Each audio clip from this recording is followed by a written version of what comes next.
bagaimana dahulu masjid Nabi Shallallahu Alaihi Wasallam ketika Nabi berhijrah ke Madinah. Maka sebelum sampai ke Madinah, Nabi mendirikan di tengah perjalanan yaitu Masjid Quba. Hal pertama yang dibangun oleh Nabi Shallallahu Alaihi Wasallam adalah masjid. Selang beberapa hari, Nabi melanjutkan dari Quba. Maka setelah sampai pun ke tempat yang dituju, Nabi pun Shallallahu Alaihi Wasallam mendirikan masjid sebelum Nabi mendirikan rumah pribadinya.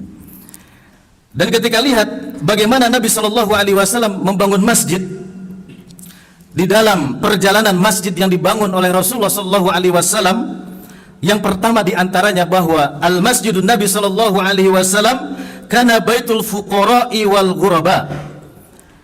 Masjid yang dibangun oleh Rasulullah Shallallahu Alaihi Wasallam, kemudian bagaimana para sahabat yang berhijrah dari Makkah ke Madinah, maka masjid Nabi Shallallahu Alaihi Wasallam ini sebagai tempat berlindungnya para fuqara, para fakir miskin, wal ghuraba, begitupun orang-orang yang singgah ataupun orang-orang yang datang ataupun orang-orang yang hijrah ataupun imigran, maka dilindungi oleh masjid Rasulullah Shallallahu Alaihi Wasallam.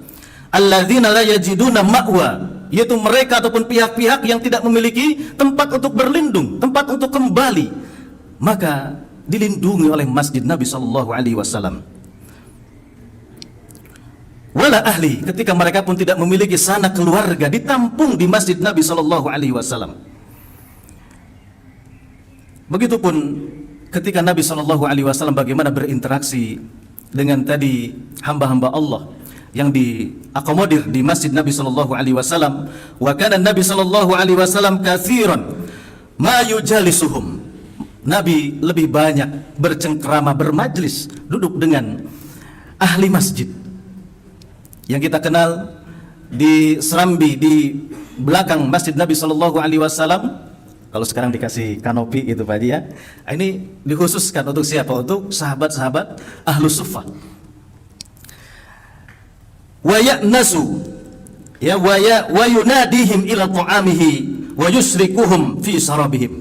Dan Nabi Shallallahu Alaihi Wasallam sering mengajak, menjamu, memuliakan para ahli-ahli masjid itu untuk apa? Untuk diberikan makanan, untuk makan bersama, untuk minum bersama dengan siapa? Dengan mereka. Sehingga di zaman Rasulullah Shallallahu Alaihi Wasallam, masjid itu sebagai solusi dari permasalahan pangan menjadi solusi untuk masyarakat ketika itu, untuk kaum muslimin.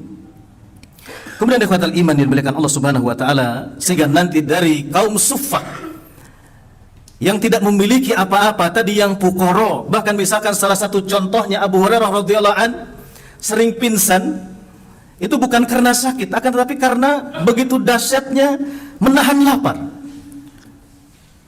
Namun bagaimana sejarah kedepannya dari Ahlus Suffah itu menjadi tokoh-tokoh yang hebat, tokoh-tokoh pemegang peradaban, dan sebagai estafeta berkembangnya risalah dakwah Rasulullah Sallallahu Alaihi Wasallam.